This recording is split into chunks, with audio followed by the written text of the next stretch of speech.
Ronaldo has never won the World Cup. 22 years in professional football. More goals than any human being in history. 6 Ballon d'Or. Multiple Champions Leagues. Every domestic trophy that exists. And the one thing that defines the greatest team competition on the planet. The only thing he's never held.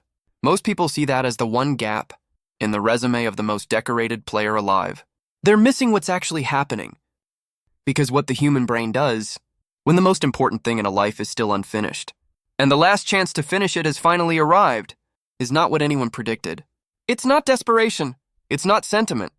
It's something much more precise and much more powerful.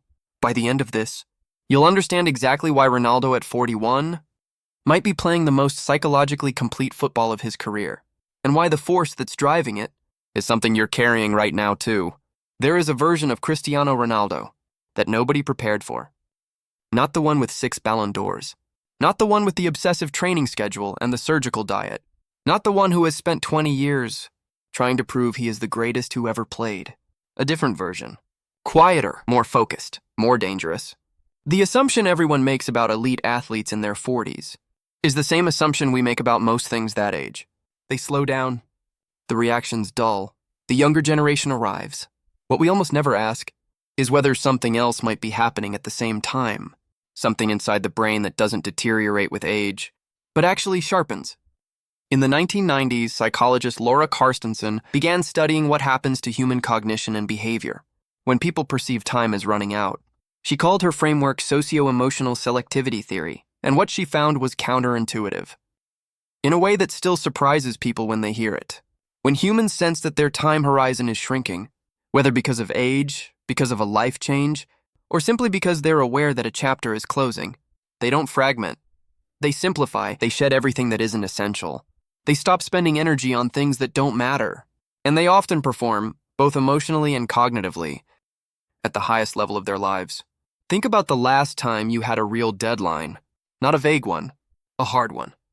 The kind where something genuinely ends if you don't finish. You probably stopped debating irrelevant things. You stopped managing your image. You found a clarity that isn't available when you believe you have unlimited time. That is not a quirk of your personality. That is Carstensen's mechanism running exactly as she described it. A brain under a real deadline is not a panicked brain. It is a simplified brain, and a simplified brain is often the most effective brain there is. This is what is happening inside Ronaldo right now, and most people watching him assume they are watching sentiment. The final performance of a great player who won't accept that his time is over. They are not watching sentiment. They are watching a nervous system that has finally been given permission to stop optimizing for the future and start inhabiting the present completely. But there's something else working alongside this. Something specific to Ronaldo, something he has been carrying since before most of the players at this tournament were in secondary school. That is shaping how he plays in a way that goes even deeper than anything Carstensen studied. We'll come back to it. Here is what socio-emotional selectivity theory actually does to the way a person makes decisions under pressure, not in abstract terms, but in the specific terms of what it does, to a player on a football pitch in a World Cup knockout match. A brain with a long time horizon runs 2 calculations simultaneously. The first is instrumental. What does this action return on a long enough timescale? Is this risk worth the potential damage to my career? Does performing this way protect my legacy or expose it? The second calculation is emotional. Does this matter right now? Is this the moment I'm showing up for? For most of his career, Ronaldo ran both of these in parallel. He trained for the future. He managed how he was perceived. He tracked his statistics with unusual precision. He engaged the comparison with Messi, not because he wanted to, but because on some level, the comparison shaped how he understood himself. He was always optimizing for a horizon that was somewhere ahead of him.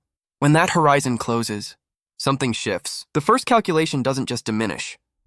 For many elite performers, it switches off entirely. The brain stops asking what the long-term return is. There is no long-term return to calculate. There is only the match, and whether this moment is worth everything.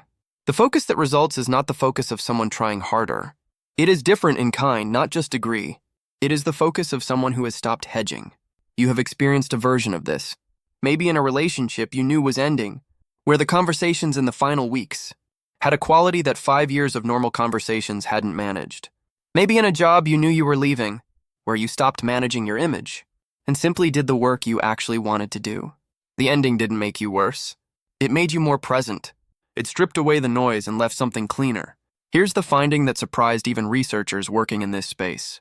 The people who perform best in final chapters are almost never the ones who are trying to prove something. They are consistently the ones who have stopped proving. The performance motive falls away. What's left is something much older, the desire to fully inhabit the thing before it's gone. Ronaldo at this World Cup is not trying to win the GOAT debate. That stopped running in him the way it used to. What's running instead is simpler and much harder to defend against.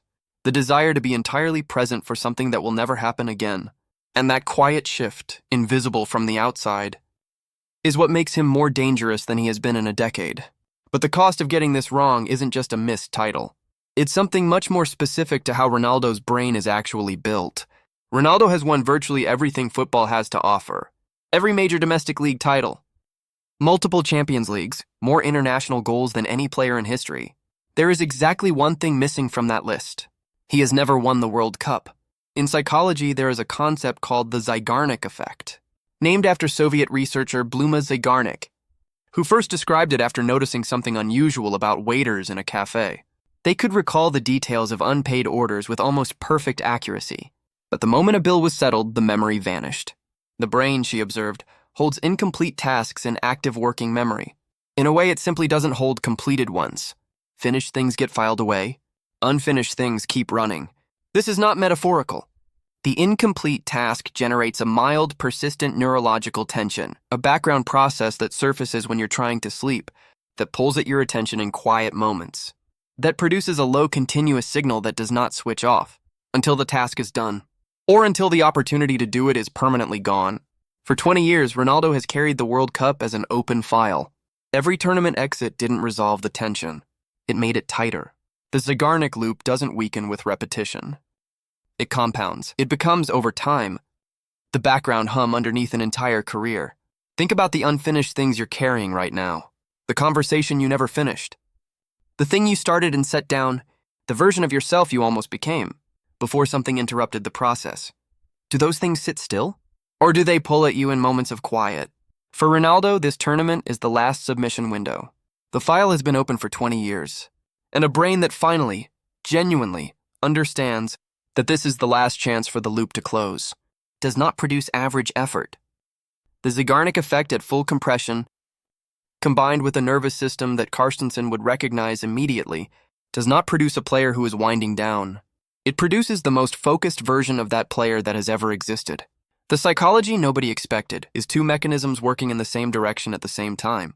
Time running out doesn't weaken the performance of someone who has spent a lifetime building something. What it does is remove the calculations that were diluting it. The brain stops hedging and starts committing.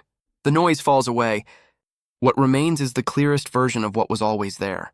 And an unfinished task at the threshold of its last possible resolution doesn't create desperation. It creates an intensity of focus that no external motivation, no bonus, no ranking, no comparison can replicate. The brain running on genuine incompletion is a brain that cannot look away. Ronaldo at his last World Cup is not a story about a player refusing to accept the end. It is a story about what becomes possible when those two forces arrive at the same moment in the same person. When time is finally short enough, and the thing that's still undone is finally important enough. The result is not decline. It is the clearest, most focused version of a performance.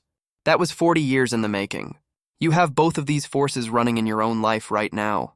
Something is closer to ending than you think. And something is still unfinished. Tell me, what's the one thing you haven't finished? The one that quietly runs in the background, that surfaces when you least expect it? Drop it below. Because that thing might be exactly where your best performance is still waiting.